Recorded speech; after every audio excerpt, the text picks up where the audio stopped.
Assalamualaikum warahmatullahi wabarakatuh. Perkenalkan, nama saya Carolina Vika Puspitasari, calon guru penggerak Angkatan 6 dari Kabupaten Purbalingga. Saya akan memaparkan koneksi antar materi, kesimpulan dan refleksi pemikiran Bapak Ki Hajar Dewantara. Mengenal lebih dekat Bapak Ki Hajar Dewantara. Pendidikan di Indonesia tidak akan pernah terlepas dari sosok Bapak Ki Hajar Dewantara. Kritiknya terhadap pemerintah Belanda dalam tulisan berjudul "Seandainya Aku Menjadi Seorang Belanda" membuatnya diasingkan ke Belanda. Pada masa pengasingan tersebut, beliau manfaatkan untuk mendalami dunia pendidikan.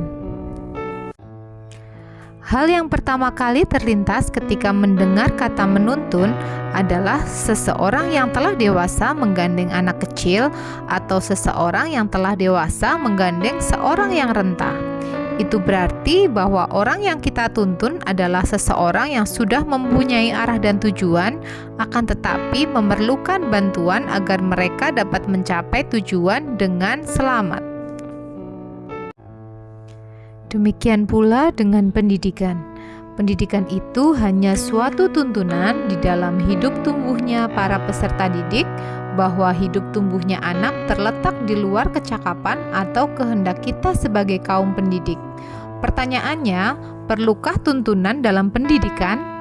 Meskipun pendidikan itu hanya tuntunan saja di dalam hidup tumbuhnya anak-anak, akan tetapi pendidikan berhubungan dengan kodrat keadaan setiap anak.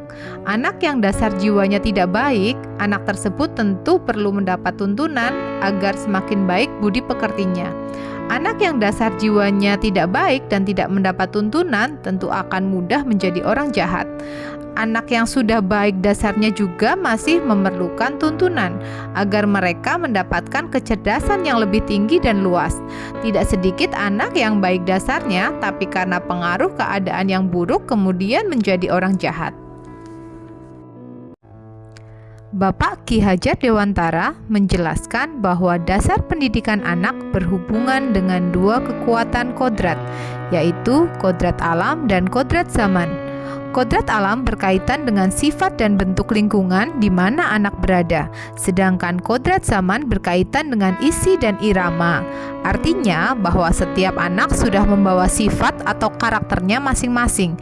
Jadi sebagai guru, kita tidak bisa menghapus sifat dasar tadi. Yang bisa kita lakukan adalah menunjukkan dan membimbing mereka agar muncul sifat baiknya dan mengaburkan sifat jeleknya. Kodrat zaman bisa diartikan bahwa kita sebagai guru harus membekali keterampilan kepada siswa sesuai dengan zamannya, agar mereka bisa hidup berkarya dan menyesuaikan diri, atau dalam konteks pembelajaran sekarang, kita harus membekali siswa dengan kecakapan abad 21. Dalam mendidik siswa SMP, awalnya saya beranggapan bahwa tugas guru adalah mentransfer ilmu sebanyak-banyaknya. Saya berharap mereka bisa menjadi sukses seperti versi yang saya inginkan. Dan ternyata hal tersebut membuat anak yang tidak pandai di mata pelajaran yang saya ajarkan merasa stres ketika menghadapi pelajaran yang akan saya sampaikan. Namun ketika saya mempelajari pemikiran pendidikan menurut Bapak Ki Hajar Dewantara, ada banyak hal yang membuat saya sadar ternyata saya belum banyak paham akan arti pendidikan yang sesungguhnya, bahwa menginginkan siswa menjadi sesuatu yang kita inginkan bukanlah tujuan dari pendidikan. Dalam pembelajaran di kelas, hendaknya kita juga harus memperhatikan kodrat anak yang masih suka bermain. Lihatlah mereka. Ketika mereka sedang bermain, mereka pasti gembira. Dan itu membuat suatu kesan yang membekas di hati dan pikiran mereka. Dalam pembelajaran, hal itu membuat siswa senang dan tidak mudah bosan. Kita bisa juga menggunakan permainan-permainan tradisional yang ada. Selain untuk menyampaikan pembelajaran melalui permainan, kita juga mendidik dan mengajak anak untuk melestarikan kebudayaan. Berikut adalah permainan monopoli dalam operasi hitung bilangan bulat. anak berlatih menjumlah, mengurang, mengali, dan membagi secara langsung dalam permainan monopoli tersebut. Ada 3 azas yang dikenalkan Bapak Ki Hajar Dewantara dalam pembelajaran, yaitu azas trikon.